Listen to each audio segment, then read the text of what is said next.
बता दूं कि 2017 में एक ट्रेलर आया था मूवी का नाम था ग्रे स्टेट। अब इसमें क्या नया है? नया ये था कि जब ये मूवी रिलीज होने वाली थी उसके कुछ टाइम पहले ही डेविड क्लोरी को उसकी वाइफ और उसके बच्चे के साथ गोली मार दी थी। रीज़न रहा होगा कि एक डायरेक्टर को उसकी बेटी और वाइफ के साथ मार दिया जाता है मूवी के रिलीज़ होने से पहले, और वो मूवी नहीं बनती है। ऐसा क्या दिखाना चाहते थे डेविड उस मूवी के अंदर जो 2017 में आनी थी, लेकिन उसका ट्रेलर ज़रूर आया था और उस ट्रेलर के अंदर ऐसा कुछ दिखाया ज़रूर था जिसमें बताया गया था कि आने वाले टाइम के अंदर लोग एक दूसरे के पास जाने से थोड़ा डरेंगे, यानी कि सोशल डिस्टेंसिंग मेंटेन करेंगे। लोगों को एक घर में कैद कर दिया जाएगा, यानी कि लॉकडाउन होगा। ट्रांसपोर्ट सारी चीज़ें बंद कर दी जाएंगी और कैश बिल्कुल नहीं होगा। उनके बॉडी में एक चिप इंसर्ट की जाएगी, जो जितने भी ट्रांजेक्शन्स होंगे वो सब उस चिप से होंगे। ये तो सिर्फ एक ट्रेलर था जिसमें बताया गया था। बताना तो कुछ और चाहते थे, लेकिन उससे पहले ये मूवी और वो दोनों ही ख़त्म हो गए। 2017 में ही बिल गेट्स ने बोला था कि एक महामारी आने वाली है जिसके लिए हमें तैयार रहना चाहिए। और ठीक 18 अक्टूबर 2019 को बिल गेट्स ने एक मीटिंग में बोला कि अब जो वॉर होगी कंट्रीज़ के बीच में वो मशीन से नहीं होगी, वायरस से होगी। और अभी आप जानते ही बिल गेट्स को लेके क्या कंट्रोवर्सी चल रही है। आपको लग रहा होगा कि दो वीडियो का आपस में क्या कनेक्शन है। कुछ लोग समझ रहे होंगे, कुछ लोगों को समझ में नहीं आ रहा होगा। तो यहाँ पर एक यू टर्न आता है और मैं आपको ले जाता हूँ 1980 में।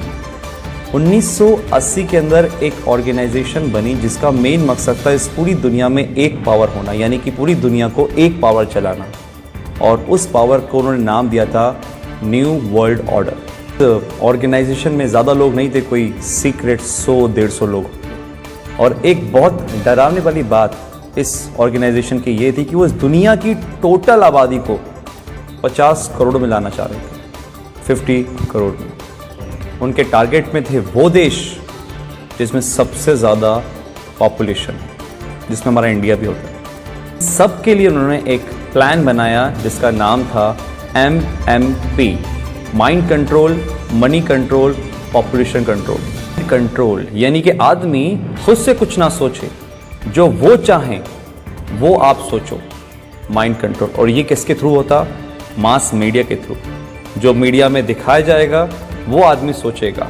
और एक कल्चर ऑफ फेयर, यानी कि एक डर का माहौल बनाना, क्योंकि डर एक ऐसी चीज़ है जो अगर दिमाग में बिठा दी जाए किसी की तो इतनी आसानी से निकलती नहीं है, और वो ऐसा हुआ है।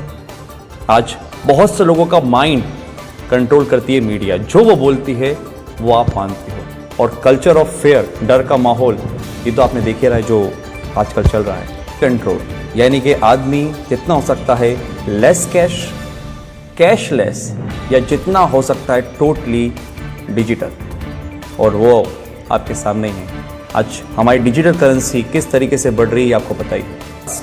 पॉपुलेशन कंट्रोल, और वो कैसे होगी? जिस देश की आबादी बहुत ज़्यादा, जहाँ पे बहुत सारे लोग हैं, क्योंकि एक देश की ताकत उसके लोग ही होते हैं, वहाँ की पॉपुलेशन ही होती है। तो उस पॉपुलेशन को कम करना, और आप कम करने का मतलब आई थिंक तो समझ चुके होंगे कि मैं क्या बोलना चाह रहा हूँ।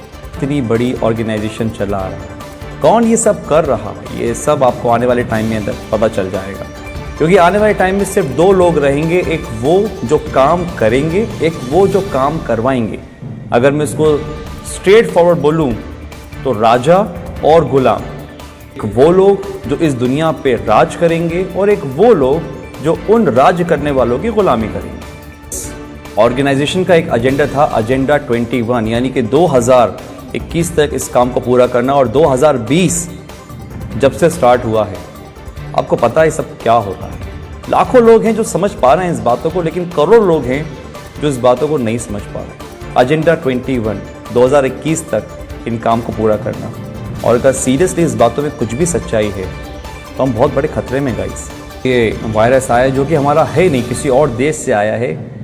हम आपस में ही लड़ रहे हैं, कोई धर्म के नाम पे तो किसी काम के नाम पे। और जो इस एजेंडा का सबसे बड़ा फंडा था कि लोगों को आपस में लड़वा दो, आज हमारे घर में हम छोटी छोटी सी बातों पर विवाद कर लेते हैं।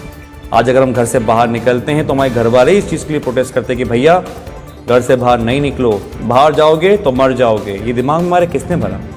कौन कंट्रोल कर रहा है हमारे दिमाग को? आप खुद समझदार हैं।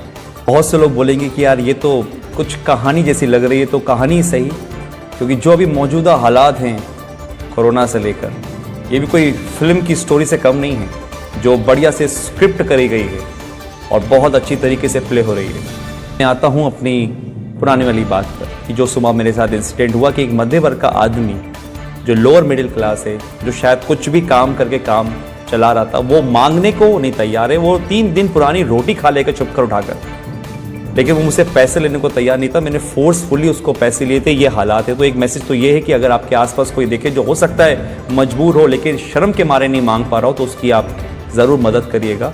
इतना तो हम लोग अंदाज़ा लगा लेते हैं कि कौन परेशान है कौन नहीं। दूसरी बात, अगर ये बात सही है कि जो 1980 में एक एजेंडा चला, एजेंडा 21, डर का बिजनेस, अगर ये सही है तो गाइस आप लोग समझिए, संदीप महेश्वरी, मिस्टर रॉय चौधरी, ऐसे बहुत से लोग हैं, बड़े बड़े डॉक्टर्स हैं जो आपको समझाने की कोशिश कर रहे हैं कि इसका मॉर्टेलिटी रेट बहुत कम है, 0.01%। 1000 में से एक इंसान मर रहा है, तो फिर किस बात का इतना हाहाकार मचा हुआ है? जस्ट बिकॉज ऑफ, क्योंकि हम जो न्यूज़ देखते हैं वो मीडिया से आ रही है। बात वही है, हमारे दिमाग को कंट्रोल करा जा रहा है, हमारे पैसों को कंट्रोल करा जा रहा है। आज हमारे पास इतनी आज़ादी नहीं है कि हम खुद का काम कर सकें। किसी के कहने पे हम दुकान खोलते हैं, किसी के कहने पे हम दुकान नहीं खोलते। ये हक हमसे छीन लिया गया है, पैसा कमाने का हमसे छीन लिया गया है। हम खुद से आज कुछ नहीं कर सकते। ये कहीं वो एजेंडा 21 तो नहीं? अगर है तो आज डर छोड़िए, अपनी इम्यूनिटी पे काम करिए, दिमाग लगाइए, लॉजिक समझिए। मीडिया क्या बोलती है वो नहीं, आप ये समझिए कि दूसरे जो लोग, लाखों लोग समझ रहे हैं लॉजिकल बात को, उसको पकड़िए, ठंडे दिमाग से सोचिए और फिर फैसला कीजिए कि आपको क्या करना है। आप डरेंगे नहीं तो आप संभल जाएंगे, और अगर आप संभल गए तो ये देश बच जाएगा। Thank you. जी हाँ, ऐसी वीडियो देखने के लिए लाइक करें, शेयर करें और कमेंट जरूर करें तथा साथ ही साथ चैनल को सब्सक्राइब जरूर करें ताकि आप तक ऐसी वीडियोस पहुंचे सबसे पहले। धन्यवाद।